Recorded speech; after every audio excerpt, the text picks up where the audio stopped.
Parola, ¿qué tal? Bienvenido, Alberto. Muchas gracias, ¿Cómo estás? Alberto. Cuéntame, ¿es constitucional o no estas reglas que han cambiado para la moción de censura y la cuestión de confianza? Yo creo que es inconstitucional, y no solamente inconstitucional, sino también podría configurar el delito de usurpación de funciones, por varias razones de orden constitucional. La primera de ellas, porque regula de manera ilegal, modifica la Constitución en lo que respecta a la cuestión de confianza de los requisitos que establece la propia Carta para este tema. ¿Quiénes pueden solicitar una cuestión de confianza según la Constitución? Cualquier ministro y el presidente del Consejo de Ministros. Para empezar, la reforma está aprobada además por una ley, una resolución legislativa, ¿no? Establece que no solamente tiene que ser presentada por el presidente del Consejo de Ministros, sino que tiene que cumplir una serie de requisitos que no están en la Constitución. La aprobación, por ejemplo, por el Consejo de Ministros, y también extiende las prohibiciones respecto de en qué momento, el modo y la materia en la que se debe presentar. Yo solamente cito en la parte final del artículo 132 de la Constitución, que dice que cualquier ministro puede presentar una cuestión de confianza frente a una iniciativa del presidente de la República. ¿Cuál es el cambio básico? Que no pueden permanecer los ministros que están en el gabinete censurado. Ese es uno de los cambios. El segundo, atenta directamente contra el texto de la Constitución, que dice que ya ahora los ministros no pueden plantear una cuestión de confianza sobre una iniciativa legislativa. Pongo un ejemplo. ¿Qué pasa si el próximo jueves el Congreso empieza a discutir la disolución de la SUNEDU, por ejemplo? Y va un ministro y plantea la cuestión de confianza. Según esta reforma ya no lo podría hacer. Y eso es gravísimo. Por un tema que esté en curso. Exactamente, por un tema que esté en curso. Y atenta directamente contra el artículo 132 de la Constitución. Esto es gravísimo. Esto me recuerda mucho, Aldo, al Congreso de los 90. Y estamos a tiempo de recapacitar. O sea, es una interpretación auténtica. Y de abrir un debate, ¿no? Un debate serio sobre este tema. Domingo García Belaúnde. Bueno, yo, con el aprecio que le tengo a Alberto de hace muchos años, yo discrepo de él. Pero me vas a permitir explicar por qué discrepo de él. Sí, por supuesto, adelante, ¿no? adelante. Es lo siguiente.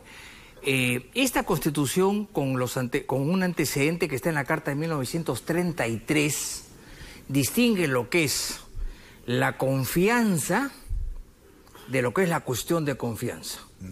O sea, la confianza es, digamos, el control político que realiza el Parlamento lo hace a través del voto de confianza, del voto de censura, de la interpelación. Eso es el control que tiene el Parlamento, digamos, frente al Ejecutivo.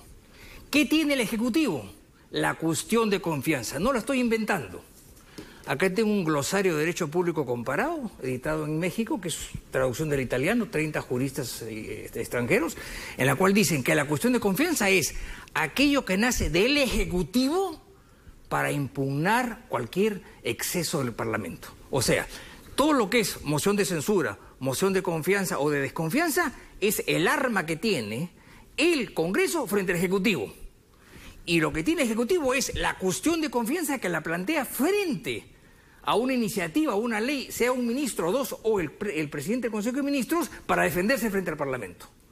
Entonces, ahí hay un equilibrio. Entonces, ¿qué sucede? Mi opinión es, al margen de algunos detalles, en la cual podemos aceptar cosas, ¿no? Al margen de un caso, el problema es el siguiente. Si la cuestión de confianza fuese omnímoda, tendríamos cuestiones de confianza todos los meses. Entonces, para llegar a la disolución del Congreso, tiene que haber un abuso de parte del Congreso, no de parte del Ejecutivo. Entonces, las cuestiones de confianza no computan para las dos. No computan, simplemente salen y se van. ¿Por qué? Porque ellos lo han planteado. O sea, yo como presidente de la República o como ministro, yo planteo la cuestión de confianza. ¿Para qué? Para que la me niegue. Entonces me están alimentando mi ego. Y lo hago la siguiente vez, y lo hago la siguiente vez, y lo hago la siguiente vez. Y el Ejecutivo no se disuelve, se disuelve el Congreso. Entonces son dos cosas. La cuestión de confianza, que es el arma del Ejecutivo, y la censura, moción de censura, desconfianza, etcétera, que es el arma del Congreso. Son dos cosas distintas. Pero y eso se ha mezclado. ¿Este cambio es inconstitucional? No, está en la Constitución. Lo que pasa es que la gente está muy... ¿Pero se puede, por el reglamento, se puede cambiar? Yo veo una cosa, por ejemplo, que sí discutible, ¿no? Hay una razón histórica, que es que siempre la crisis total del gabinete implica que se va el jefe de gabinete y 4 o 5 ministros. Acá sí dice que se van todos. Históricamente, o sea, en el derecho parlamentario hay usos, y este no es un uso. No estoy de acuerdo con eso. Lo ideal hubiera sido, como ha sido siempre, una ley de desarrollo constitucional. Hay ley, por ejemplo, cuando se cree el Consejo de Ministros... Dicen que el reglamento tiene fuerza de ley. Perdón. El reglamento del Congreso. Correcto. Es el único reglamento con fuerza de ley. Sí, pero lo interesante es que la Constitución siempre da ligeros retoques de lo que hay y luego una ley lo desarrolla. Por ejemplo, te pongo un caso lejano. El Consejo de Ministros fue creado en 1856, en un artículo ridículo. Hubo 3 leyes del Consejo de Ministros que duraron 100 años. ¿Me explico? Entonces, así como hay una ley de Consejo de Ministros, que la hubo, ley del Poder Ejecutivo, a un reglamento del Congreso, también debería una ley que regule esto que en la Constitución está muy apiñado y muy mezclado. Pero para mí es claro, como lo hizo un artículo, que la cuestión de confianza nace del Ejecutivo. Y si nace el Ejecutivo, ¿por qué voy a cerrar yo un Parlamento? Por eso no tiene sentido. Son 2 cosas distintas. Ese es mi punto de vista, brevemente. Ernesto Álvarez. Rápidamente. ¿Qué tal? Bienvenido. ¿Cómo estás? ¿Qué tal? En principio hay una inconstitucionalidad de forma. Mediante resolución legislativa que norma las actividades y atribuciones del Congreso, no puedo detallar y reglamentar actividades del Ejecutivo. Eso ya está muy claro y eso ha sido consenso entre todos los especialistas en el tema. En cuanto al fondo del asunto, sí hay cierta discrepancia. Por ejemplo, cuando se ha suscitado escenas políticas de censura y de renovación del gabinete a raíz de la no confianza, siempre se ha discutido la posibilidad extrema de que el Ejecutivo designe al presidente del Consejo cuya confianza se le haya negado como ministro en otro gabinete para sorprender, para provocar a la mayoría parlamentaria de esa época.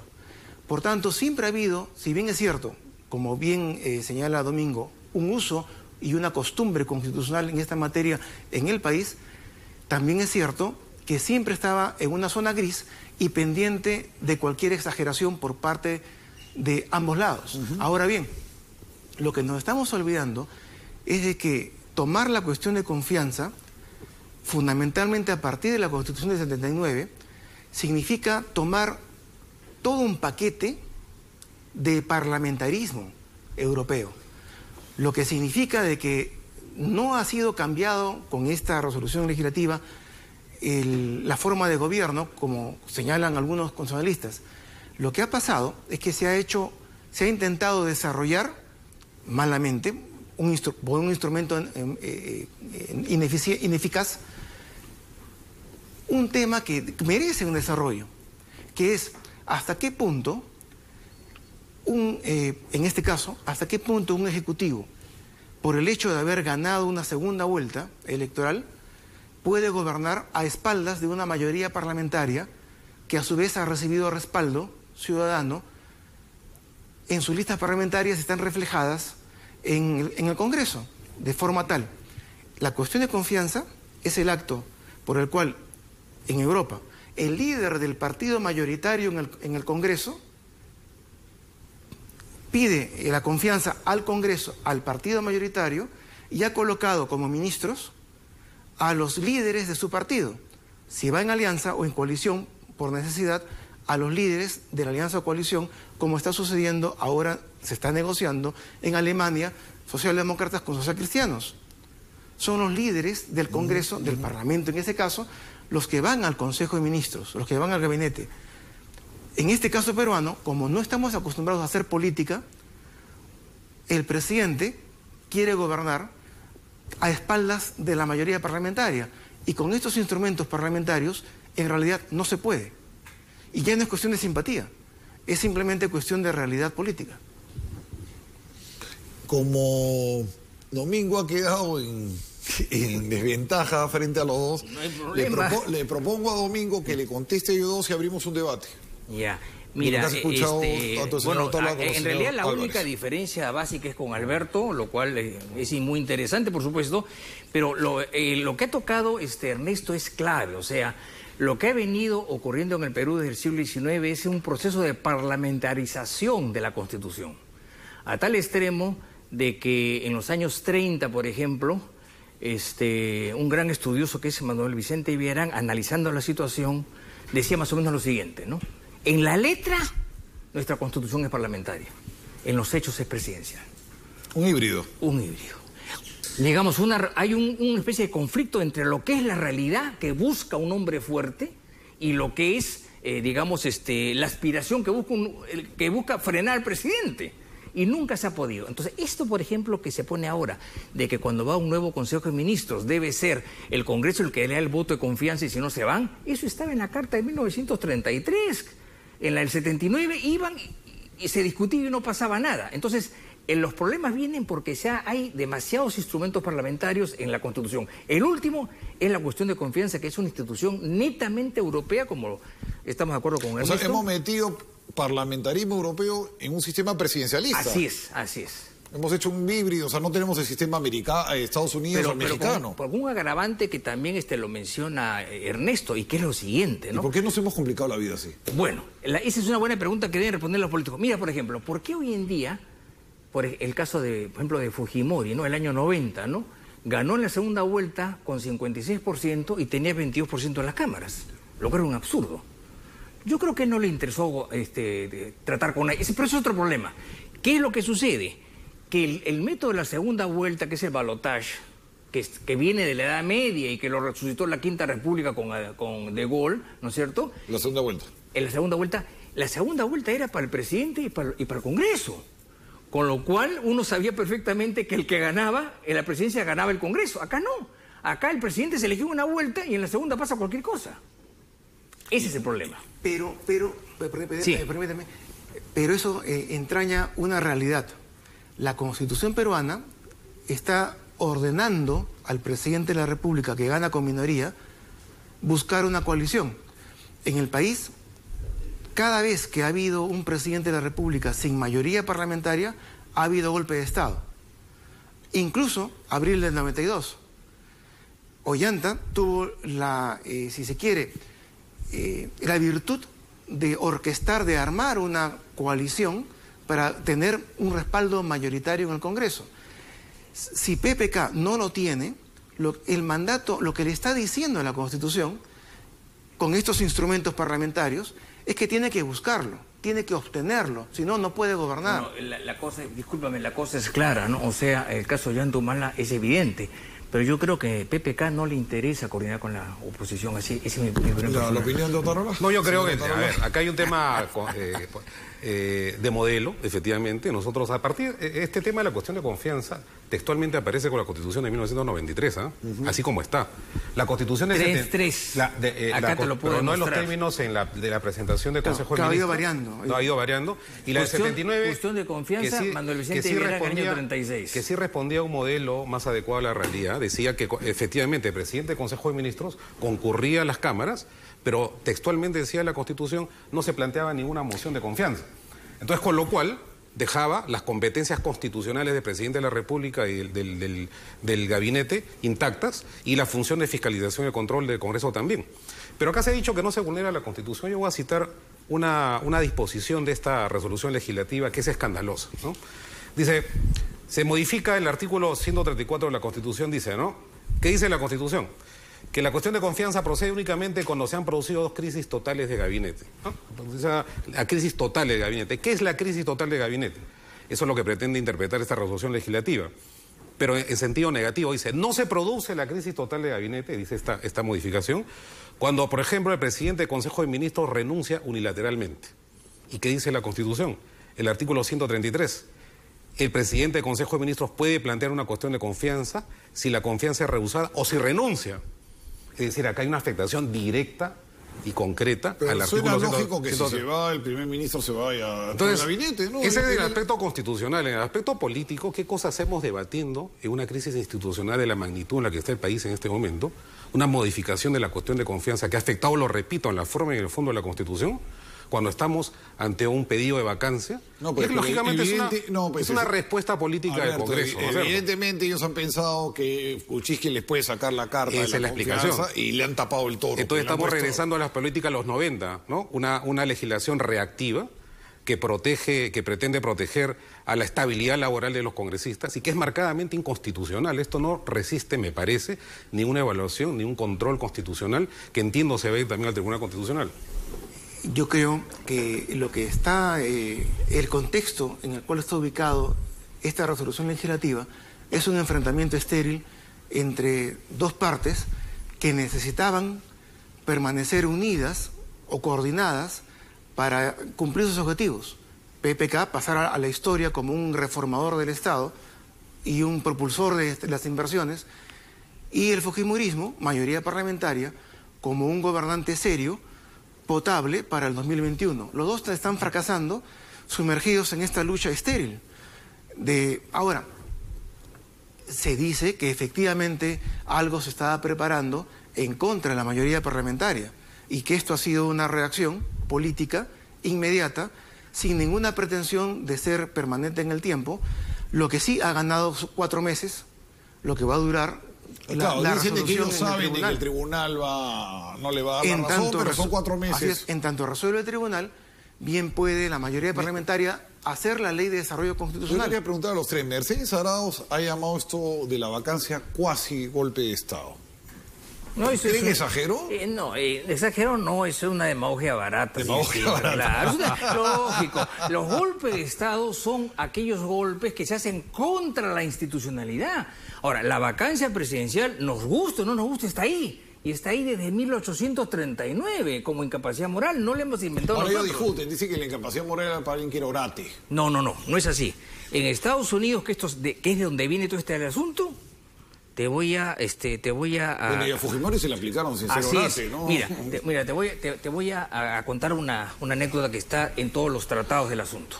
Gerald Ford, que fue presidente de Estados Unidos, fue congresista el año 1970 y dio un discurso que lo citan todos los autores que dice lo siguiente en buen romance. Dice Gerald Ford, año 70, para que proceda una acusación constitucional contra el presidente hace falta 2 cosas.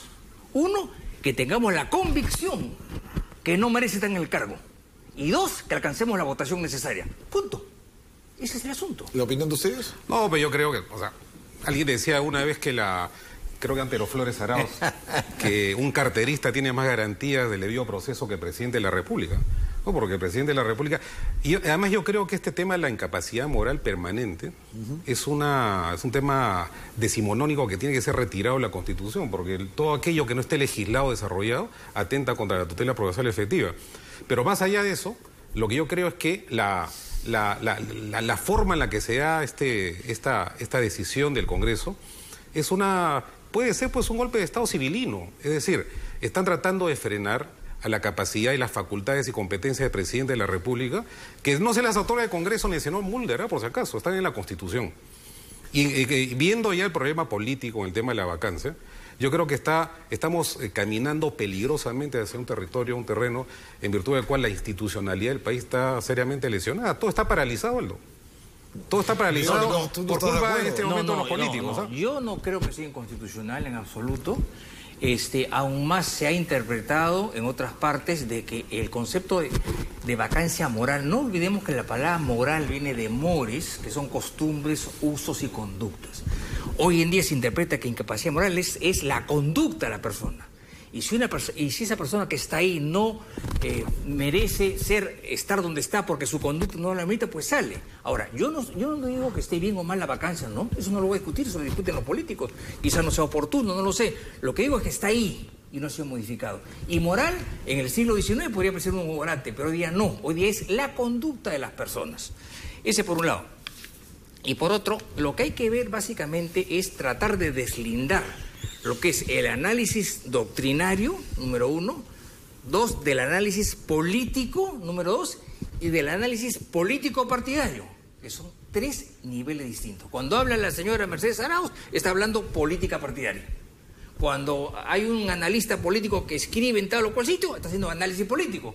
Y cuando se trata jurídicamente, es un señor con formación académica jurídica, como nosotros... 3, claro. Lo hacemos. Equivocadamente, seguramente, porque no tenemos el monopolio de la verdad, pero así lo hacemos. Entonces hay que distinguir los planos. Por eso es que no me gusta descender al plano, digamos, de la política partidaria, porque ahí perdemos todos. Y yo no estoy en ese plano. En rescate de los 90, la Constitución del 93 fue hecha por caballeros como Torres y Torres Lara y los líderes del PPC que ya se fueron, ya desaparecieron. En los términos de sus criterios, a nadie se le ocurrió acusar al presidente de la República por incapacidad moral permanente en los términos que hoy se hace, o incluso en los términos que pudo haber sido ejemplar en Estados Unidos.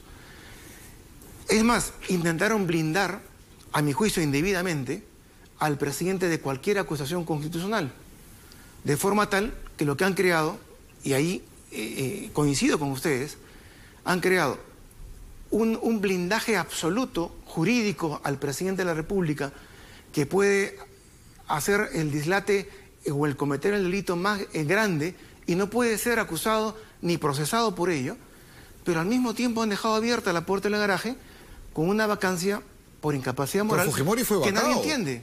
Fujimori fue vacado y encima es post, porque él ya había renunciado. O sea, en realidad le metieron un balazo al muerto, porque ya se había ido y había renunciado. Pero eso también yo considero que fue una exageración. Con muy pocos votos. ¿Cuánto fue? Y fue una exageración. Porque la mitad con la justa. Con la justa, o sea, votó muy poca gente. Hoy día se requiere dos O sea, hubo mucha revancha en ese tema, ¿no? Porque si había renunciado. Es el norteamericano. Si un presidente de la República comete perjurio, si un presidente de la República es involucrado en un tema de espionaje en campaña electoral al partido rival, comete delito. El presidente de la República debe ser procesado en el transcurso de su mandato, previo levantada de inmunidad por el Congreso. Y si fuese por ambas cámaras, mejor aún. Ya también estamos viendo de que cuán fácil es llevar a los hechos emociones propias de un Congreso que está constituido en gran parte por líderes locales y no por líderes nacionales. Nos falta un Senado, y eso ahora, grita la Constitución. Muchos te dirán, oye, Kuczynski está pues muy embarrado con el tema de Odebrecht. O sea, no es que están matando al Cordero Pascual, ¿no? Pero o sea, por eso mismo, Kuczynski tiene un bagaje Kuczynski debe ser investigado, debe haber una acusación constitucional y debe levantarse sus fueros en el Congreso para ser procesado inmediatamente. Es que por eso la Constitución del 93 blinda indebidamente al presidente de la República y es por eso que... imagínate, si pudiese meterle un juicio penal al presidente, no se podría gobernar. Además hay una cosa por la causal es cerrada, pues, ¿no? Claro, no podría estaría viviendo en Poder Judicial, como los alcaldes. Defiendo mi idea. Para levantar, por un delito baladí, al presidente levantarle la inmunidad, se requerirían dos tercios, ¿cierto? No es inmunidad. Ya. Es para iniciar un proceso de vacancia, porque la acusación constitucional no la puedes llevar a cabo. Rivero, salvo por 4 delitos. Claro, imaginémonos que si hay acusación constitucional, no hay ese blindaje al presidente. Por tanto, no hay esa vacancia que es de índole política, que nadie define, sino una acusación constitucional en términos jurídicos. No puede ser baladí el motivo, porque igual tendría que ser 2/3 del Congreso los que con motivos jurídicos y después de un debido proceso le levanten la inmunidad. Pero si tiene después de presidente a alguien que evidentemente está loco... Además hay una cosa que es importante. El modelo de acusación constitucional que tiene toda la América Latina es la versión latinoamericana del impeachment norteamericano, que a su vez es la versión gringa del impeachment de Inglaterra, que dicho de paso ha caído en desuso. Allá en Estados Unidos, el impeachment, o sea, la acusación constitucional, es un proceso político.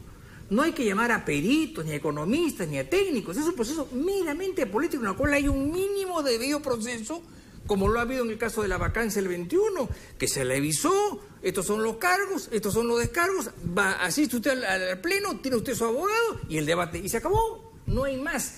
Hay algunos distinguidísimos amigos míos penalistas que dicen que no, que hay que hacer pruebas. No, esto no es un proceso judicial, es un proceso político que es simple.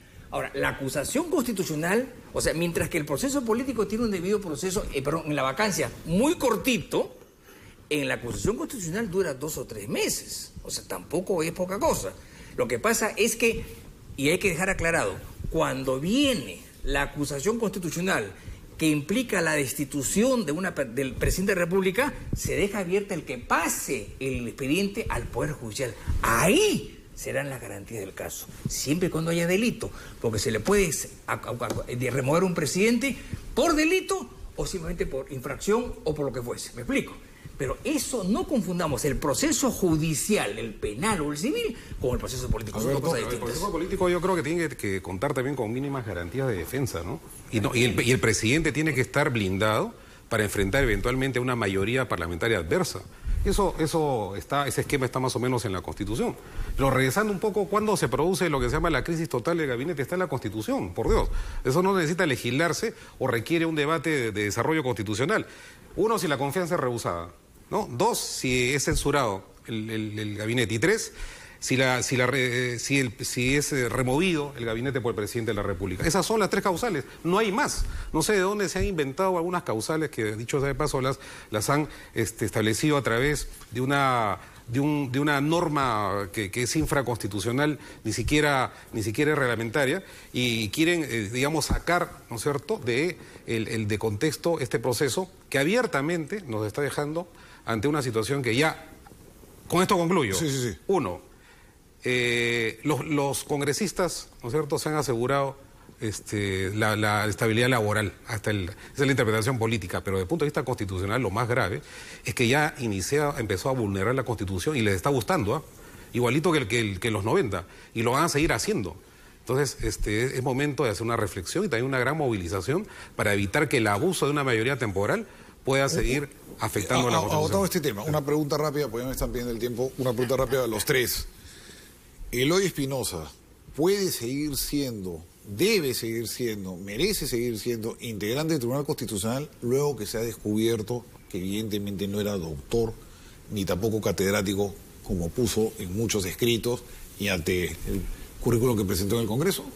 Yo entiendo que se inicia una investigación en el Tribunal Constitucional, que debe ser el órgano que de acuerdo a su competencia decida este tema. ¿Tu opinión? Esa es mi opinión. No te me escapes, pues, ¿merece o no? Mi opinión es que merece, como todo ciudadano y como todo magistrado, ¿en tu opinión, que se respete el debido proceso legal. Ya, pero no le quites el cuerpo a la inyección. Pues. Es que lo que pasa es que yo no conozco el expediente del doctor no quieres Espinosa. Contestar. Pero por favor, no quieres contestar. Sé que es uno de los constitucionalistas que más escribe sobre derecho constitucional del país. Ya, pero no es doctor. Eso es otro problema. Lo que yo voy un poco en la línea de él es que el 20 se van a ver en los cargos presentados y los descargos. Y yo quisiera, antes de hablar sobre eso, verlos honestamente, porque hay una cosa que debo decir. Yo no conozco esos datos. Número uno, ser doctor no es requisito para ser magistrado constitucional. Ese es evidente. No, nadie dice que sea requisito. Lo que está mal es que esté ese es otro problema. Que es doctor y no es doctor, y que el señor de Argentina aclare que no ha sido doctor y tampoco ha sido catedrático. Eso lo quisiera ver yo el 20 y después del 20, con mucho gusto. Pero si es público y notorio, Gozaín, bueno, otro que no quiere contestar. No, yo te voy a decir lo que me dijo un viejo, un juez. Claro, te voy a decir un juez a quien yo pregunté hace muchos años sobre una causa. Y le dije, me dijo él, no he visto el expediente. Eloy es amigo y es de la especialidad, es un colega de la especialidad, por eso es de que tratamos de ser muy cautos en la opinión. Yo no lo voy a hacer. Él presenta el CV sustitutorio. El currículum vitae. Así es, sustitutorio el 14 de mayo, o sea, de acuerdo a lo que él mismo ha publicado en su Facebook. Las 4 reuniones de la Junta de Portavoces que deciden quiénes van a ser los 6 que van a ingresar al tribunal se realizaron antes del 14 de mayo. Por tanto, el efecto, si es que algún efecto causó, el presentarse como doctor de la UBA de Buenos Aires, que es una universidad de prestigio, fue anterior al cambio de CV. O sea, en otras palabras, nadie se dio cuenta que ya había cambiado porque ya la decisión partidaria había sido tomada. Si algo influyó, ya había hecho efecto. Ahora bien, si esto es así, yo considero que a Eloy Espinosa, por su condición académica, no le hace bien permanecer en el Tribunal Constitucional en estas circunstancias, ni ser objeto de una votación, de un empate, de un 3-3, o de pronto tener que votar otra vez por sí mismo. Eso es horrible. Eso es horrible. Bueno, tenemos que votar, hablando de votar, tenemos que votar. Nosotros va el botón nuclear inmediatamente. ¡Pac! Ganó García Belaunde. 61%, segundo Otárola, tercero Álvarez con 16%. Ahí están los resultados, el público votó. Bueno, muchísimas gracias. Ahora sí, ya prácticamente me están echando aquí. Muchas gracias. Y a mi noticiero con Josefina Tausi. Muchas gracias, Gabriel. Está muy interesante. Contigo sin el micro, ¿no? Sí, ahora hablamos, pues no me has querido contestar. Pero saca, hasta luego.